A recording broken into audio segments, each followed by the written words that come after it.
Hello, everybody, and welcome to the Lost Found Kept reading featuring Deborah Derrickson Kossmann and David Groff in conversation.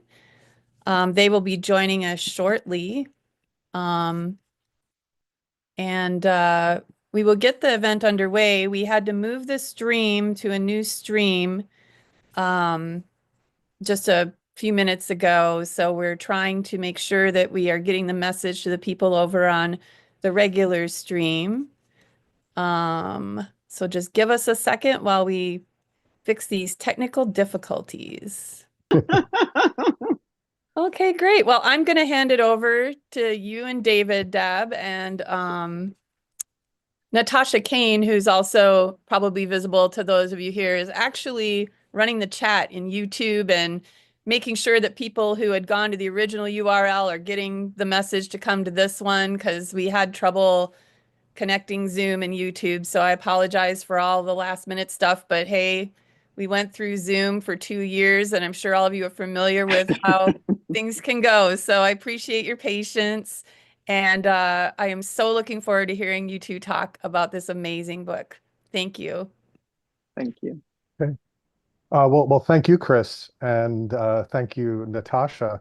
I'm so glad to be here and to be in conversation with Deb today about her phenomenal memoir. I just want to say a word about Trio House really quickly. Trio House, I think it's also my press that my poetry books have been published with, and I'm just so proud of them and the work they do, the pluck and sense of adventure and professionalism they bring to their books, and now also are bringing to nonfiction.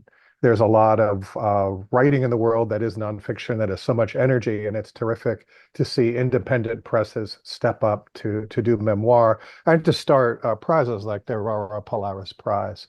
I've known Deb actually before this book won the prize, and it was such a pleasure for our worlds to converge around this title, and such an amazing experience to be able to read this and talk to her about this book as it was fully crystallized. But I want to just, before we hear from Deb, I want to just read a couple blurbs from people who have endorsed this book, and I think crystallize a lot of what Deb is doing in this book. It's a really powerful work, and I think as you hear from her today, reading from it, you'll realize that. And here is what Jacqueline Bouchard had to say about it. In dealing with the terrifying reality of her mother's obsessive hoarding, Deborah Derrickson Kossmann is a writer of uncommon courage and a daughter of uncommon compassion. The reader takes a deep dive into empathy and fear, rage and frustration, as Kossmann, a mental health professional, tackles an unimaginable physical and psychological chore. Hoarding has been written about before, but never with such grace. And then Lisa Carey says, this memoir will consume you in ways you can imagine and a few you wouldn't expect. Physical and psychological chore. With honesty, humor, fierce intelligence, and stunning prose, Deborah Derrickson Kossmann manages to articulate what is difficult for so many of us to grasp, that the child who needs her mother and the damaged woman who must escape her can exist inside the heart at the same time. This is less a story about dysfunction than it is about survival, the innocence we lose, the strength we find, and the love we manage to dig out of the debris that makes a family. Deb, tell us a little bit about how this book began, how the story here began, and please share some words from it with us. I'm going to start. Thank you, Trio House, and thank you, David, for doing this today. It's really exciting to be here, and thank everybody for coming. This section that I'm about to read is from the first part of the book, which is called Lost, and it kind of sets up the story. It's a hot and sticky day in early July 2016 when I pull up and park on the street in front of the Willowbrook Road house, looking around to make sure my mother's dinged up Toyota isn't parked in the crumbling driveway. Old mail, circulars, and some plastic bags seep out of the closed garage door. A waterlogged pile of newspapers is solidified near the empty trash can beside the house. The front door is covered with ivy, and I can barely see past the untrimmed arborvitae for a glimpse of the envelope stuffed in the mailbox, which hangs by one hook off the brick wall. All the window shades are closed. The living room windows are blocked by overgrown evergreen bushes that twist and turn against the house, hiding what's inside. I'm trying to remember the names of the neighbors, most of whom I haven't seen for 30 years. The Morgans in the red house with their little wild boys I babysat. Annette and Jeanette Berry, the shy Mormon twins around the corner, rode our bus and wore long skirts. Jim and Neola Reese, the first Black family in the neighborhood, lived in the house next door since before we moved here in 1973. Across the street diagonally, the Gallaghers, where I know Kathy, our honorary younger sister, still lives with her mother and oldest brother. She had 4 brothers, but one, Joey, was killed in a car accident when I was in college. I'm feeling wilted from the humid New Jersey summer and tired after the 50-minute drive from Havertown, Pennsylvania, a suburb west of Philadelphia where I live. I'm glad my mother is not home so I can get out of the car. Over the past 20 years or so, I would occasionally drive by the house on a stealth mission to see how it looked. I'd never linger, fearing she'd pop out and yell at me because I came by without her explicit permission. Nobody just stops by this house. My mother won't let anyone come near the outside, much less invite them in. The day she had her first breast cancer surgery 17 years ago, she was waiting at the curb, bag packed, for me to take her to the hospital. Neither my younger sister, who lives nearby in Medford, New Jersey, nor I have been allowed to have a key for years. I have not been inside my childhood home since 1987. I don't want to be here now. Absent-mindedly, I start my old habit of picking at the flesh on my thumb. I heard the question someone asked when I tell them about this. How is it possible you haven't seen the inside of your mother's house for almost 30 years? Well, it's complicated, I'd always answer. You don't know my mother. Until today, keeping my mother's secret has been mostly convenient for my sister and me, even though it's strange to other people. Through the years, Melissa and I have talked about what we will find when we're finally able to enter the house. The carcass of our old cat, Samantha, hidden treasure like piles of crisp $100 bills pressed under her mattress. Our husbands, who have never been inside, tease us after a few beers that they are just going to take matters into their own hands and burn it down when the time comes. My sister and I joke that if my mother dies, we hope it will happen when she's not at our house, so at least we'd be notified of it. There's worry beneath our laughter. We've respected her autonomy. It's her right to live as she chooses, including her decision to not allow anyone inside. But over the past year, there have been a series of incidents. First, there was her hospitalization for frostbitten diabetic feet after she shoveled the end of the driveway during a snowstorm. Then there was the matter of her landline phone being turned off several times. Finally, she's told my brother-in-law, Ron, that she's running out of money. As I look at the filthy windows, I'm asking, were we wrong to let her live the way she wanted? Should we have done something sooner? It was never a bad house. 3 bedrooms, 1.5 baths, an attic, kitchen, living room, dining room, and rec room downstairs next to a laundry room by the back door. A simple white split level with some brick on the lower half. It had black shutters and a black front door. My mother placed a big brass knocker over a piece of wood to cover up the window and make the door more secure and private so you couldn't see in. I was in 7th grade, old enough to understand she was trying to keep my stepfather out. It looks nice, I told her when she asked me what I thought about the knocker. Back then, she did projects, and the house looked like all the other ones in the development, freshly painted with a well-groomed lawn. The attached garage was big enough for a car and a clothes dryer with some room left over for our bikes. The front porch was decorated with a frog statue and a frog planter with a geranium in it. Today, I can see the planter from my car window above the broken steps, empty of flowers and shoved back in the corner of the landing. I walk up the driveway and around the side of the house. An unpruned tree leans over the chain link fence that somehow has been bent downward, so the gate to the backyard doesn't work. I push back some big branches to squeeze myself through, trying not to tear my dress. A mosquito bites my bare calf and I slap it, cursing. I was supposed to be at a party this afternoon with my husband, Mark, but when I called my mother this morning, to wish her a happy 82nd birthday. I found her landline was disconnected for the fourth time in 6 months.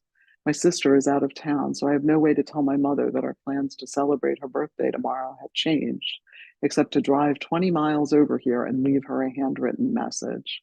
Fuck, I blurt out. I slap another mosquito and step over more and more of those lumpy piles of newspapers that obstruct the path and are moldering into cement against the back wall of the house. Where once there was a yard with my mother's carefully planted flowers, now there is a jungle. I love the pink, red, and yellow roses that separated our yard from the Reeses. It was my job to water those roses in the summer. I used to help weed around juniper shrubs on the little hill by the driveway, spread out in a pretty way so you wouldn't have to mow there. I take a deep breath. Do I really want to go further? I don't have another way of communicating with her, so I don't feel like I have much choice. I've come this far today, so there's no point in backing out. I'll confess, I'm curious. What's it like here? There's an empty tall blue recycling bin blocking the back door, and when I move it, I see most of the storm door's glass is gone. I open it and notice the door to the inside has broken glass too, as though someone has put a fist through it. I flash back to the time my stepfather axed down the front door of the Woodstock Drive house after my mother locked him out. My mother has stuffed this door with yellowing newspapers and heavy shredded plastic sheets. Mosquitoes are starting to swarm out of the bin, which is full of stagnant water, and I'm swearing and sweating and slapping them away from my face. I've prepared a birthday card, which I placed back into its plastic sleeve because it's supposed to rain, and I'm planning to tape it to the back door. My message inside the card is gentle. Happy birthday. Your phone is out again. Please call me about the time we're meeting tomorrow. What I really wanted to write is, why the hell did I have to give up my plans and drive all the way here to reach you? And why can't you just pay your phone bill like a normal person so I don't have to do things like slink around my old house like a criminal? But as a private practice psychologist, I know how to use words that don't escalate situations. 20 years ago at a lunch, my mother turned to me and hissed, I know you've been sneaking around the backyard trying to get in. I was shocked at the time, since nothing could have been further from my mind than going back to this house. It had taken years of my own therapy to be able to leave it behind. Her paranoia was something I learned to tiptoe away from slowly, the way you would avoid a grizzly bear standing up on its hind legs. I'd never been sure when it would chase me down and devour me. I denied I'd been back, and she looked at me with disbelief. She will know I've been here now, and she'll know I've been snooping around, because the last time my sister left her a note, she'd stuck it on the garage out front. I keep looking over my shoulder. It's creepy behind the house under the gray sky, even though it's mid-afternoon on a Saturday. Who lives like this? I say out loud. I look at the rec door and start to tear up. Something is taking shape in the July humidity. A resolve, a rage, a sadness, a fear I don't fully understand. It's about what might be inside, but also what this house is telling me about my mother. I've seen pictures of homes like this. The dirty covered windows, the tall weeds blooming all over the yard, the unopened mail, all signs of a life unraveling. I don't know what I should do about the way my mother is living, but it's clear to me that Melissa and I need to do something. My mother raised us. She was the parent who was there.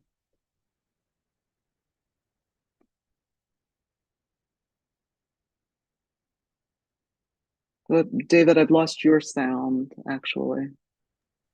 I'm back. I'm Up, back. there you go. Yeah, that's so intense, Deb, that moment of reluctant revelation of what's happening. And I think so many of us, with a parent or others, have been in that place where we want to give a volatile and vulnerable person some sense of autonomy. And if they're parents, we don't want to parent them. And I certainly felt this with my less problematic parents. And I think especially for you as a psychologist, knowing that you did not want to get into those roles of being the parent or being the mental health professional must have been very intense as you're confronting this house and figuring, and realizing you had not been in there since 1987, which is just astonishing. So that must have been a real challenge as you did this and as you wrote about it later. Yeah, very much so. My mother was a very independent woman, so she wanted to live the way she wanted to live, and my sister and I tried to respect that. And find workarounds for how to cope with it. But, we always knew that at some point we were going to have to deal with it. And that day of reckoning came. Yeah, yeah, absolutely. But what also strikes me, hearing it, is that this house, which you've not been in, had not been in for so long, contains your childhood and all of the stuff in your life. You mentioned the stepfather, who again seems a volatile figure. There's so much there that in going back into that house, you are going to have to deal with, not just the practicalities of managing a mother and the massive mess. I invite everybody to go to Deb's website, where there are some photos of what this house looked like and what Deb dealt with and what her poor mother was enmeshed in. But it really strikes me, this becomes not the story only of your mother and working with her, but of your own um, re-entry back into that haunted space. Can you talk Yeah. just a little bit about how that worked for you? Well, I think, for me, this house was really the adolescent, the house of my adolescence. So it was Mhm. really a time of my sort of coming into my own and making friends and, sort of starting to separate and figure out my own life. It's really more of my sister's childhood home, in Mm, fact, which was something we talked a lot about. But I think what's interesting is the hold that different objects have on you. When you yeah. think about your childhood, you think about things that you remember, or traditions, or like, even things like, we didn't have pictures of ourselves because they were in the house, Mm, from our childhood. And there were books in that house from my childhood, and lots of antiques and things that, as my sister and I separated and left home, there were also things that were important to us, about our own history. And I think, going into that house and opening, it up, opened up the whole narrative of, you know, the context of my own life, in terms of making sense of the history and sort of understanding, how could this have possibly happened? Because it wasn't mm, always like that. When I was a child, she wasn't a hoarder. There are people who, grow up with that. But we didn't grow up with that. It didn't start until, my mm. adolescence, when we She were was a in this nurse. house. Hmm. Yeah, Yep. She so was a very, person of hygiene and practicality and well, she was an ministry. excellent, yeah, she was an excellent RN. She was an assistant director of nurses. She ran things. She was neat and organized, Mhm. and, had a very successful nursing career. She was a very good nurse. Yeah. Well, but I'm thinking too of all, as you said, all the objects in that house that you hadn't had access to, and through those objects and through just the forward movement of one's life that you hadn't really dealt with before. So the book really becomes your story, a lot of not the dealing with this house is a big central part of it, but dealing with the kind of psychic house that you grew up in and were an adolescent in is even bigger issue. Um, That's a very good way of putting it. I like the psychic house yeah. line. Yeah, because your own childhood and adolescence had you had a sturdy mother, the one who was there, but there was a lot of other stuff going on over the years too, which the Mhm. book deals with. Well, and I think what people don't recognize is oftentimes hoarding is about grief and loss. Mm, And in my family, there was a lot of loss and a lot of grief. And so making sense of that history through the objects of the house, through what we discovered in the house. And in fact, even dealing with my mother and her reactions to what happened in the house, and, mm, is part of that mm, as well. yeah. But we have this house now and a mother who is infirm. And what do you do? How does this work? Can you tell us and share a little bit about how this worked and what the book talks about? Just what you do when there's Well, that is this that is the story. That is physical the problem. story in the book. We extricated her from the house. She had a car accident, which is the thing that sort of kicked this off. Mm, And once she lost access to the car because she totaled it, then, we were able to sort of have her live at my sister's while we dealt with this situation and figured out where she was going to go right. next. Where she eventually ended up was assisted living.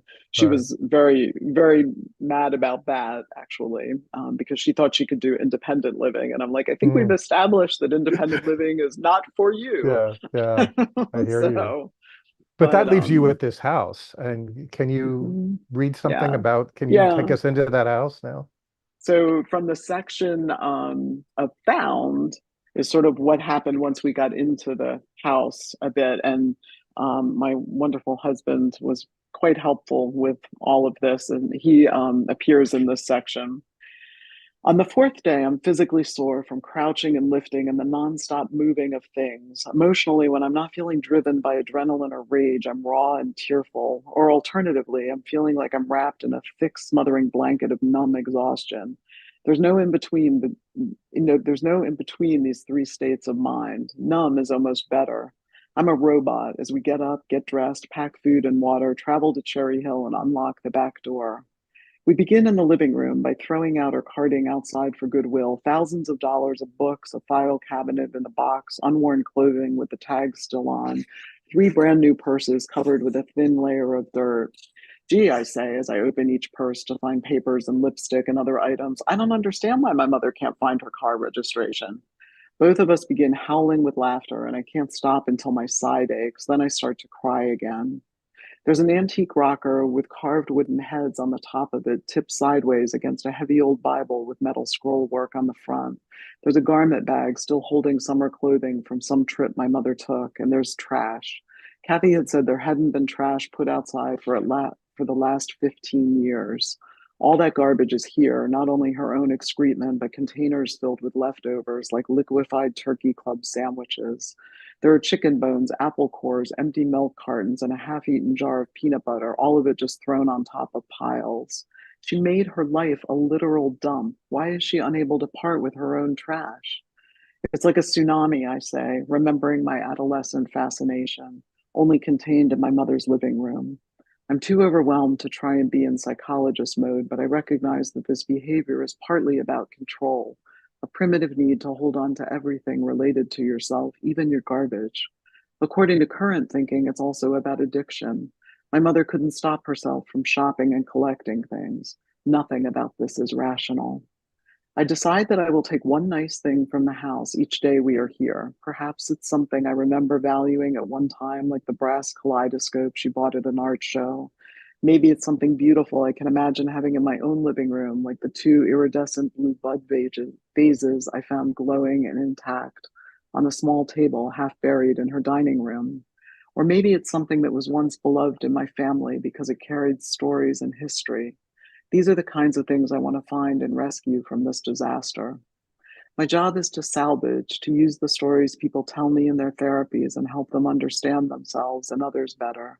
The stories I write myself to make meaning out of the joy and wreckage of life. If finding meaning and understanding isn't the goal of what I'm doing, then what's the reason I'm here? I could just hire somebody to shovel all of this into a dumpster. But being an archaeologist at this site is about more than preserving what is beautiful and meaningful. It's about saving my mother. It's about understanding my past. It's about all of this not being a gigantic waste. Today, I decide to take the Frame Tony Off political cartoon. My mother said she would give it to me years ago. Then, in a fit of anger, when she felt I was being selfish, her code word for you aren't doing what I want you to, reneged and never brought it to me. It's not lost on me that it's a small bit of revenge to rescue that piece of art first. As I throw book after book of completed crossword puzzles into a bag near the barely visible blue recliner, I wipe my hand on my soiled white work shirt before retying one of my recently purchased light blue sneakers, which are now a grimy gray. When this is all over, I'm replacing every piece of clothing I'm wearing that's been ruined in this shithole, and she's going to pay for it with money from her account. Is there anything you'll need to replace? My soul, my husband says. I love this man. Mark points behind the chair where a wall of garbage is heaped several feet high. That was the grooming area. There's the little box of rusty clippers and scissors, also anti itch cream, tubes and tubes of it everywhere in the room, and full bottles of shampoo. She flossed her teeth and threw the used strands behind the chair along with baby wipes and empty containers of yogurt. The Chobani period, Mark says. We find the box with my mother's fake mastectomy boob, more videotapes on existentialism and Buddhism. The entire house is a study in non-attachment, apparently. Look, Mark says, hoisting up the smooth body of a teak Buddha that's been buried under piles of old plastic containers from Ponzios, books, shredded catalogs, and newspapers interspersed with a water shut-off notice from 6 years ago. Family photographs and banana peels. It weighs more than expected. When I reach over to take it from him, I almost drop it. It is probably a foot wide and solid wood. The body of the Buddha is curled up so its face is hidden in its arms. The whole statue makes a round shape like a giant fist. It radiates sadness. What's this one called? Buddhism is something he's read about in great depth. My mother sometimes likes to talk to him about this shared interest. She buys him books on it for Christmas. It's the Weeping Buddha, Mark says. I see that the statue's shoulder is cracked from literally carrying the weight of the hoarder house on him. There's different stories about it, he continues. Some say the Weeping Buddha cries for all the pain and suffering in the world, absorbing and transforming it. Others say that it is in mourning for mistakenly killing his own son in battle. I can't remember all the details. I'm taking this home today for you, I say. I tuck the Weeping Buddha under my arm. Am I rescuing the parent who didn't mean to do a terrible thing? Trying to take the unbearable sadness away from this place? I wipe it off and put it on a garbage bag on the back seat of the car. Mark deserves something too. My sister texts me. I watched the going in video with my therapist. She cried. I didn't. I text back, our family, causing therapists to weep for 40 years. I'm coming tomorrow, she says. I hate Lysol. I'm allergic to it, but there's no choice. Mark sprays the living room with it for 2 or 3 minutes. We wait on the front porch with our masks off for another 3 minutes, then pull them back up and plunge inside. We've decided we'd rather assault ourselves with toxic fumes than smell the odor in that house. In our tradition that began the first day, our sweaty respirator masks still hang on the branch of the tree out front because we alternate them every few hours with a new dry mask. To distinguish between them, I have drawn faces on each with a Sharpie. Mine has pursed lady lips, and I make his have a toothy smile.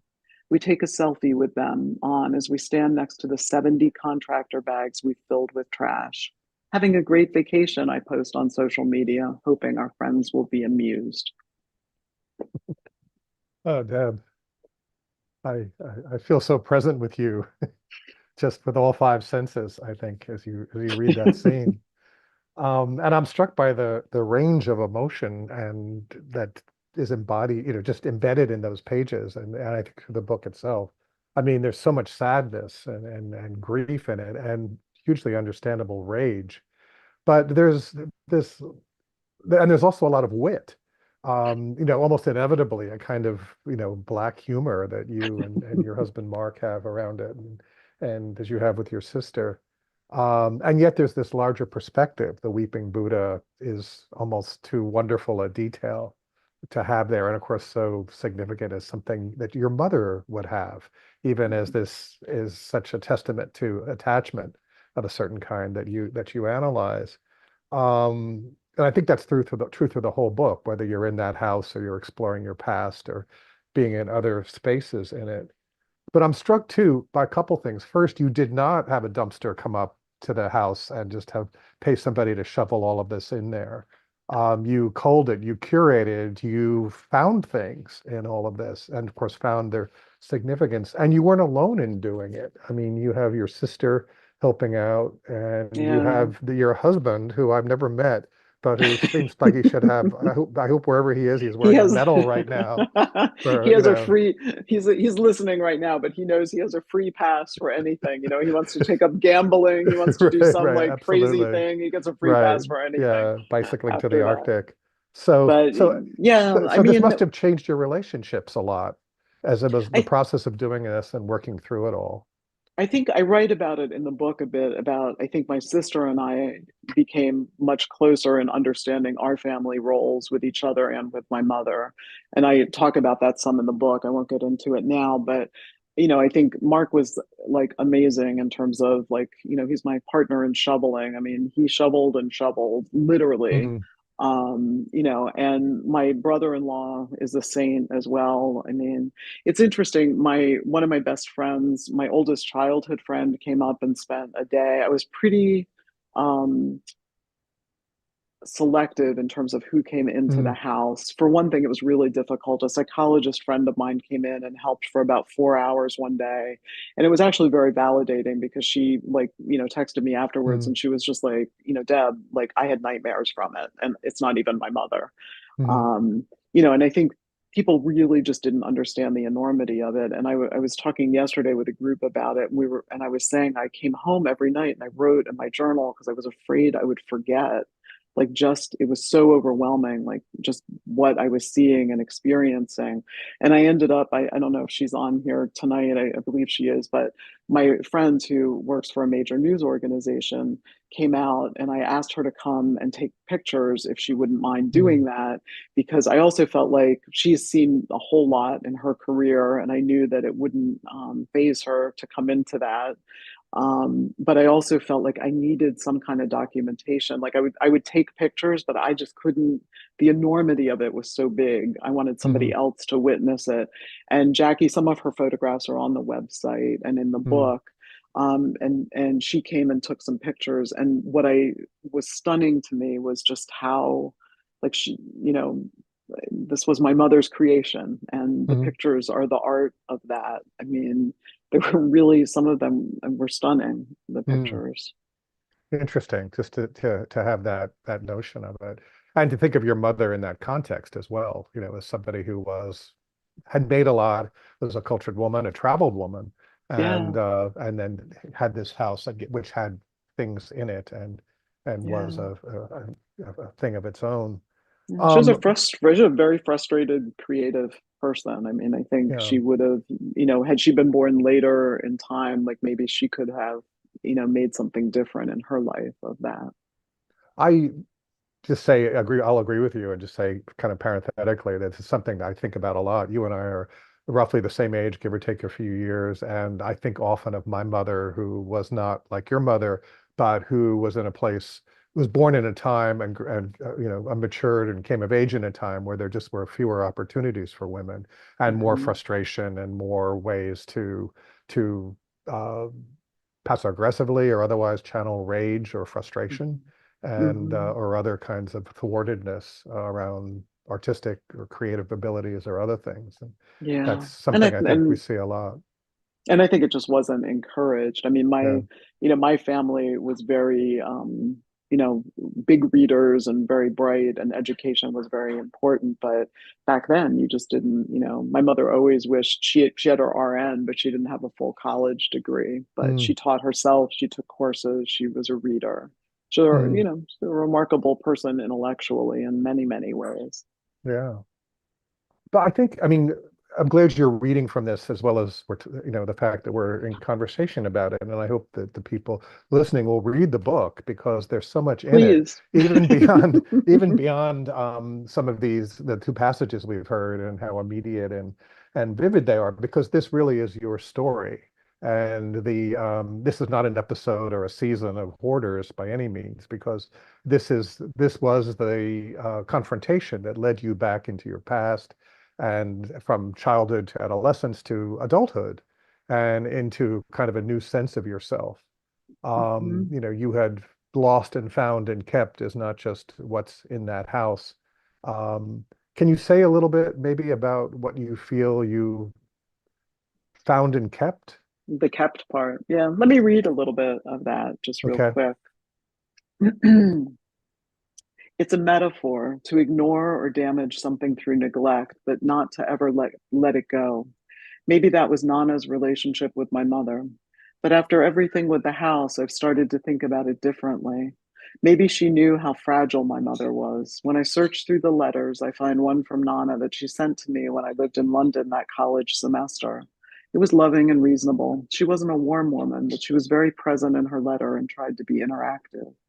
My mother ruined all my grandmother's carefully stored photographs and papers she'd lovingly preserved, a hedge against forgetting that washed up wet against the garage door of the house Nana bought for her. As I rummage through the bins, I have a thought about why I have such a hard time getting rid of things my mother has given to me. It's like if I throw them out, by extension, I'm tossing her and her emotional intentions away. When I was growing up, my mother loved our imaginations, understanding, like a child does, that inanimate objects had feelings and lives.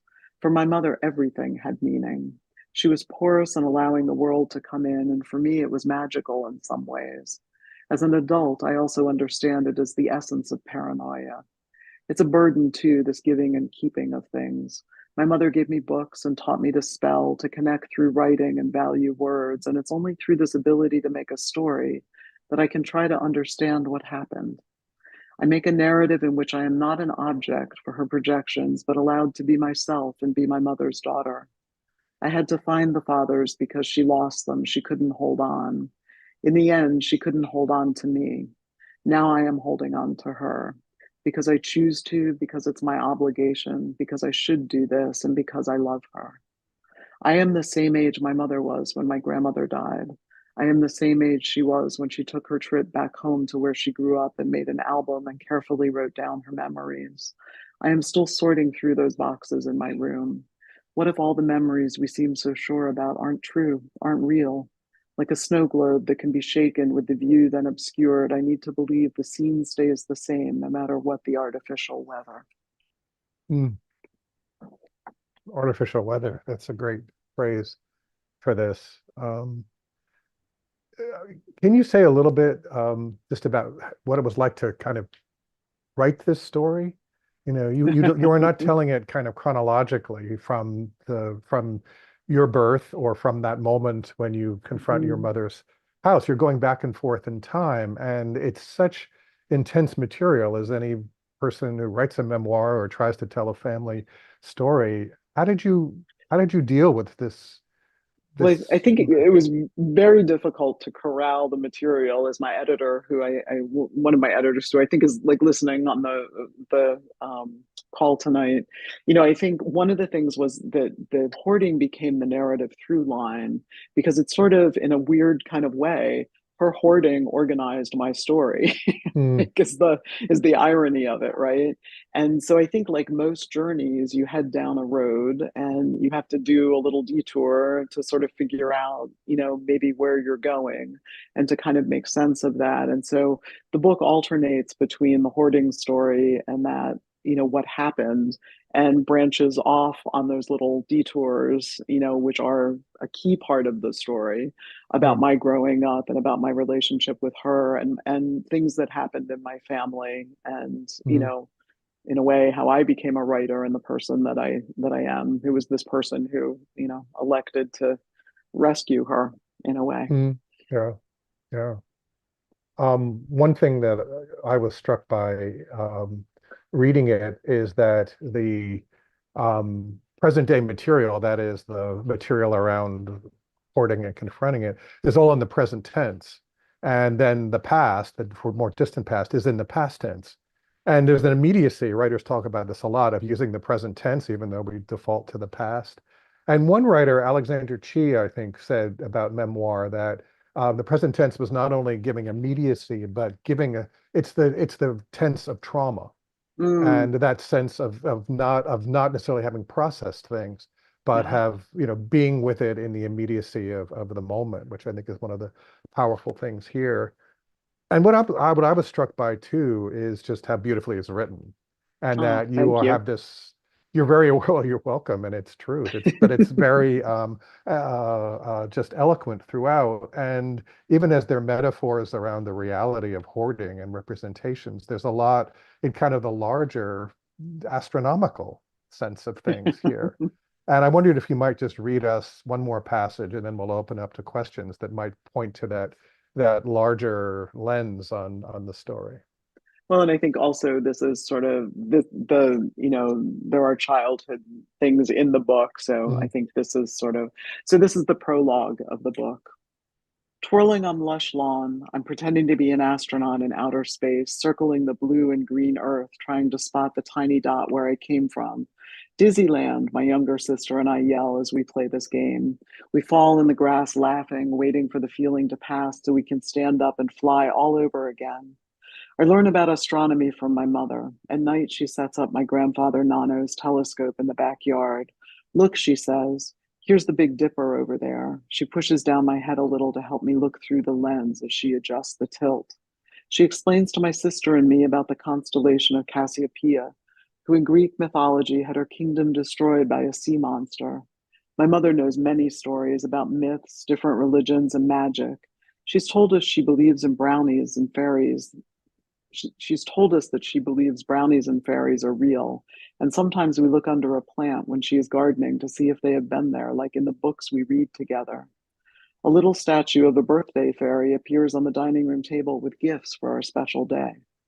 As she does with many of her stories, my mother leaves out a part of the Greek myth. Cassiopeia's daughter, Princess Andromeda, was left bound to a rock as prey for that sea monster.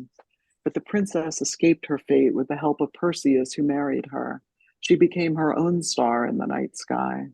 After Cassiopeia's kingdom was destroyed, continues my mother, she was left to circle the North Celestial Pole, chained to her throne, half her time upside down and clinging to it so she wouldn't fall off.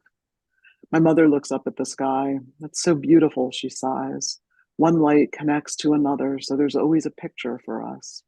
I squint through the glasses I wear for my nearsightedness. I don't always succeed in glimpsing the pattern, but I don't want to disappoint her. I nod as she points in the dark. Yes, I say, I can see it too. Mm.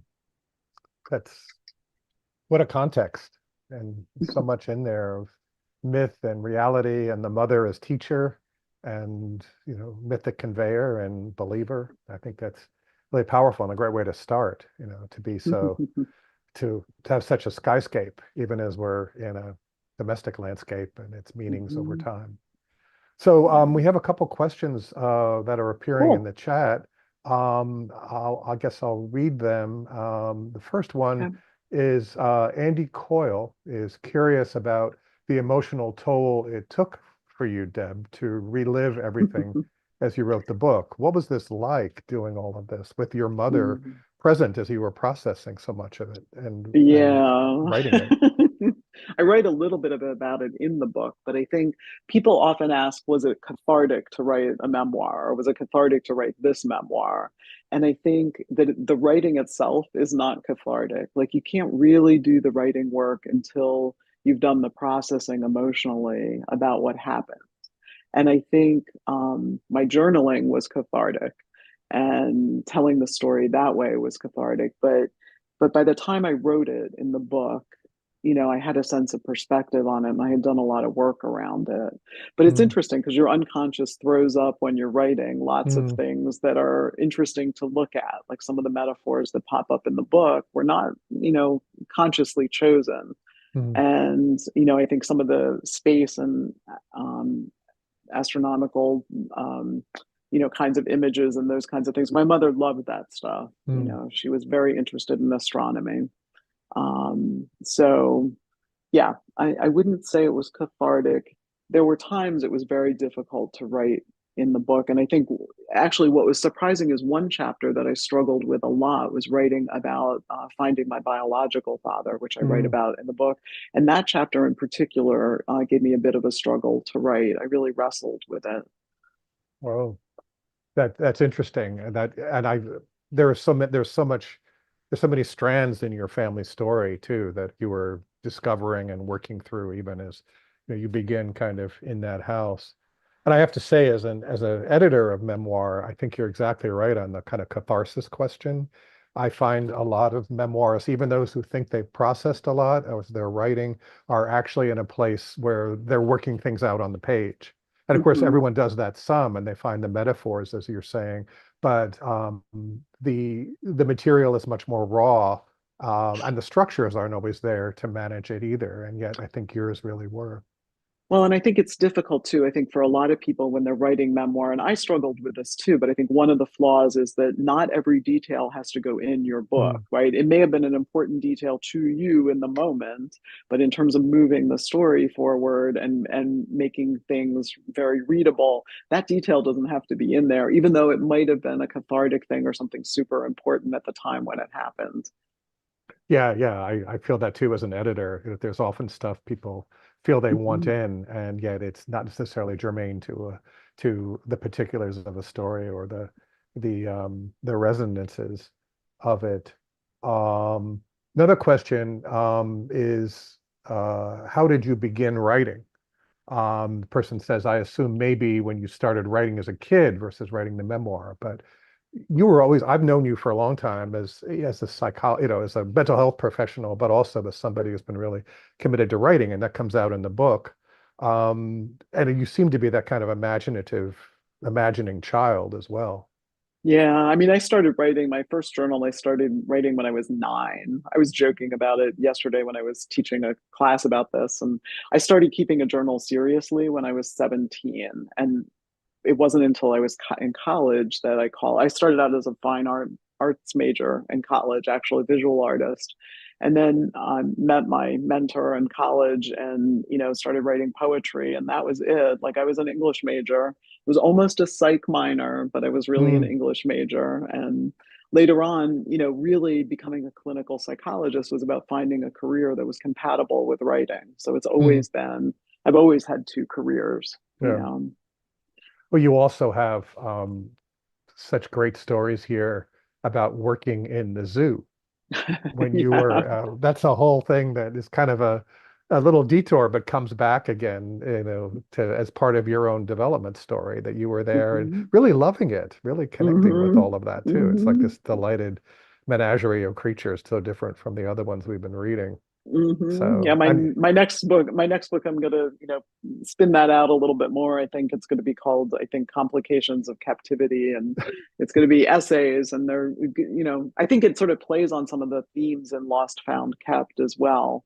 mm, But it's kind of some more exploration of some of those ideas. mm, that's great. And I love those sections, especially complicated, how complex they were. And of course, they did fit for the book. Another question is from Fran Lissamore, who wants to know what it was like writing this regarding your relationship with your sister and your sister's Mhm. different experience and relationship from your own. Yeah, my sister has been incredibly generous about, sort of this is my story to tell, and both she and my brother-in-law, and I feel other family members have been, very generous about, and I've tried to be very, fair and just in trying to write it. But my sister's relationship with my mother was very different than my relationship with her. And I talk about that in the book. And I think for both of us, going through this together and kind of dealing with the realities of it brought us closer together of it, once we sorted through some of it. But it Mhm. was, I think for my sister, it was more shocking because she had a much more kind of idealized idea about my Mhm. mother in some ways, because my mother was different with her than she was with me. So, the person that I was most concerned with be okay with this book was my sister. Yeah, yeah. And my mom was alive when I wrote it, but Mhm. it was really my sister being okay with it. Yeah, I was struck by the complexity and connections you would have with your sister and your husband through this, and your sister and her family as well, Mhm. which I thought was really powerful because you have to be so committed to the living, even as you're working with, and committed to the future and those Mhm. future relationships, even as you're kind of curating your own losses. Well, and Um, I think for memoirists, I mean, you don't want to write a book where you're like burning down the scorched earth memoir yeah. was not my intent. I mean, everybody in this situation deserved compassion. Mhm. Myself, my mother, all of us who were touched by it. And I think looking at your own history, you have to have a sense of compassion about who you were and how you came to be who you are now. Mhm. Yeah. And I definitely felt that you had that for your mother. I mean, sometimes more than I did as a reader. It's like, oh, please, just let me sit you down and say a few things. Oh, But you trust were me. processed. Yeah, right. I'm sure it was there. There's a question from Natasha Williams. Um, After you got the story down, what is the mystical terrain of the story? I That's think that's an an interesting question. We kind of the astronomy, the mythic elements of it are there. Um, It's a journey story. I mean, Mm, I see it as a growing up and a journey story. Because it's not, I mean, having this debate about whose story is this, and it's my mm, story. My mother is a big part of my story. When the original version of this book, or the idea for this book, I had vowed not to write about my mother until she passed away. mm, And the feedback that I got on that work was, oh, it's great, the writing's great, but something's missing, and that mm. something missing was my mother. So it's Yeah. like the ongoing mother-daughter story. It's the Mhm. journey story. It's, in a way, it's the story that I open with the prologue with, Yeah. you know. Yeah.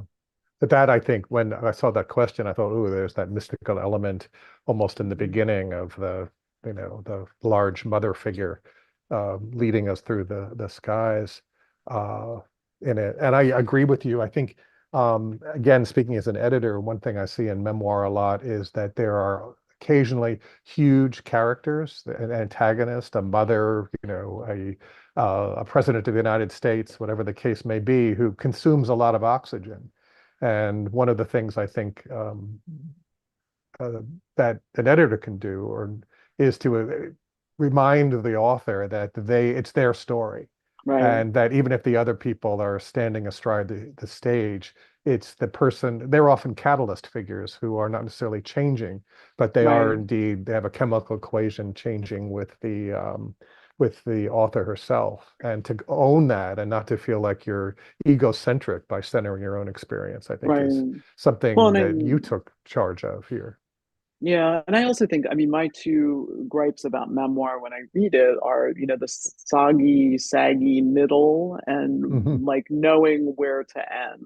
Hmm. And I think it's really difficult sometimes to figure out, like, where do you end this story? Where does this particular story end, and to shape it in that way. And I really tried very hard not to have a saggy middle, because Hmm. I think sometimes in memoir things get bogged down. And I think the structure of going back and forth between the hoarding story and my history like worked in that way. um, but also, kind of coming to terms and sort of finding the right ending. And Hmm. the ending that I picked was sort of a little bit about childhood, and it sort of tied some of the childhood stuff with the bigger themes in the book. But I Hmm. think, um, you know, I could go back and tell another story about some of my father history as Hmm. opposed to my mother history. But that would be a different book. It all, it's in this book somewhat, but it's Hmm. not, that's not this book's story. Right, right. It's more centered here. And I think you're Mhm. braiding the story with past and present actually, creates a real kind of suspense with it. We don't know what's going to happen. And there's a uh a quest in it as well. Mhm. We have all of this evidence.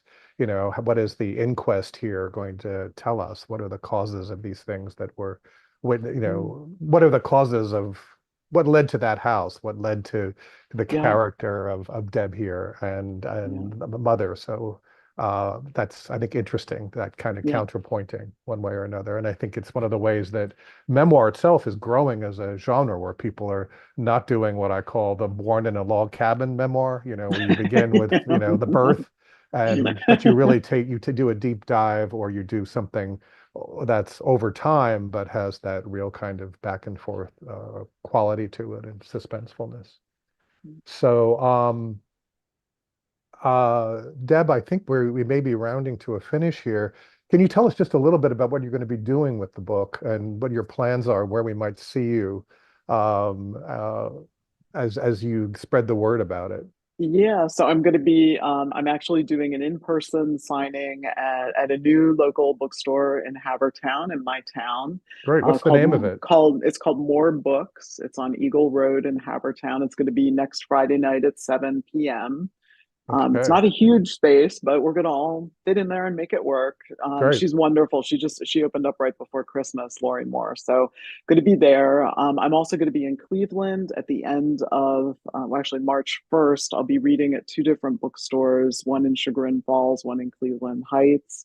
And I've got a couple book groups. I've got about 14 book That's groups great. That's lined up amazing. right That's the way now. to get the So word out. Yeah. I and been really lovely. Like a lot of my, not just my friends, people I know, like people I've known through the years have bought the book and have been reaching out, and it's been really touching, like, to hear people's thoughts about it. So yes, if anybody has a book group, I'm more than happy to zoom in. If it's Yay. local, I'm happy to come there.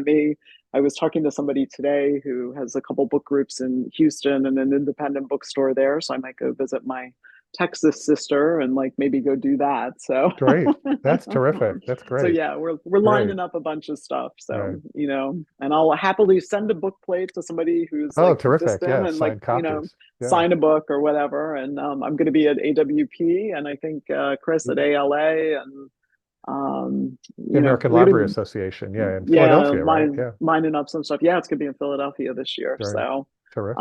I will go anywhere and do whatever. Yeah. Spread the word. That's part of it. Deb, can you and Chris tell us how to what's the best way to actually get the book today? I'm gonna let Chris, do you Chris want do to the tell us business part of it there. now, as soon Okay. as we sign off, how can we have the book by tomorrow or Wednesday? Or, Well, you can have it in 5 minutes if you buy an ebook. So okay. it's available on Kindle, Apple, all sorts of other platforms. You can buy it anywhere, including on our website. You can buy the ebooks now. We've figured out a way Oh, great. to do that. So yes, but if you want a hard copy, as Deb said, she has book plates and copies herself if you want to order direct from her, if you know her. But on the Trio House Press bookstore page, we also have her books and our other authors' books, but we're Um, making a big deal about her because it's her release this month. Yay. We have a discount code as well. So, and I think that was in the opening slideshow. So if people want to go back and get that, they can, or maybe Natasha, if you could find that and put that in the chat in YouTube, that would be great.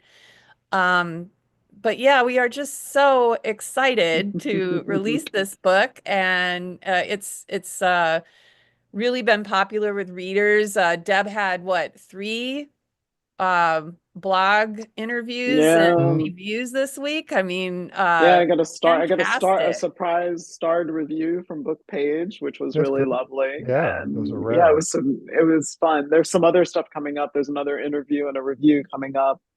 Yeah, and I'm actually going to be doing an international book club in September. The My Mm, Body, My Book group decided to use the book, so that'll be a little bit later in the year. But mm, I think we'll have some things going on. I really encourage people to go to the lostfoundkept.com website. There's mm. pictures there. There's readers' guides for the book. There's event listings. You can link on some of the interviews and blog posts and stuff that have been happening. We'll post the link for this up there too when it's done. And you can also order, there are links to ordering things through there. Encourage you to go to your independent bookstore and say how much you love the book and that your book group wants to buy it, and like let them order books for you. Yeah, that's great. The independent stores. Awesome. And Chris, what's the can you give the URL for Trio House? Triohousepress.org will get you to Trio House. And if you click on shop, that will take you to our shop. So Terrific. we'd love for you to come. Also, those of you who are writers who are watching today, we have a contest called the Aurora Polaris Creative Nonfiction Prize, and Deb won the very first one. That will be opening up to submissions in February. So if you are a writer and you Nice. want to pursue publication of your book with Trio House, we would definitely encourage you to enter your book, because maybe it'll be you sitting in this seat, in a Right. couple of years. Yeah. So, Yeah. but what a wonderful And reading, Deb. And, thank you. I've read these words on the page a few times, but to hear you read them just really brought them to life. And Um, thank you so much. I'd also really like thank to thank Natasha, Oh who yeah. has Yeah. been the invisible Yay. person on our Zoom. Natasha helps me run Trio House Press, and she was helping in the chat and helping with our various technical issues as we got forward. And I appreciate the patience of those of you watching today too. We'll be posting a version of this with all the extra time edited out and stuff. So, but it will be at this link so people can view it afterwards if you want to come back and view it, or if you're a professor or teacher and you want to show it to your students, it'll be here. So thank you so Great. much for coming, everyone. Yes, Thank you, and I want to David, say for the wonderful interview questions. yeah, Amazing. And thank you I so just wanted to say thank you as well, Chris, to you and everybody at Trio House Press. And David, thank you for, moderating and asking good questions, and thank Thanks. everybody who's watching. But it's been terrific to work with Trio House Press, and my book is beautiful, and I'm very glad to be, a part of the family. Sure. Thank you. Terrific. Thank you, All right, everybody. well then, have a great night. everyone have a great night and read Lost Found Kept. Yeah, bye. Thank you for Bye. coming.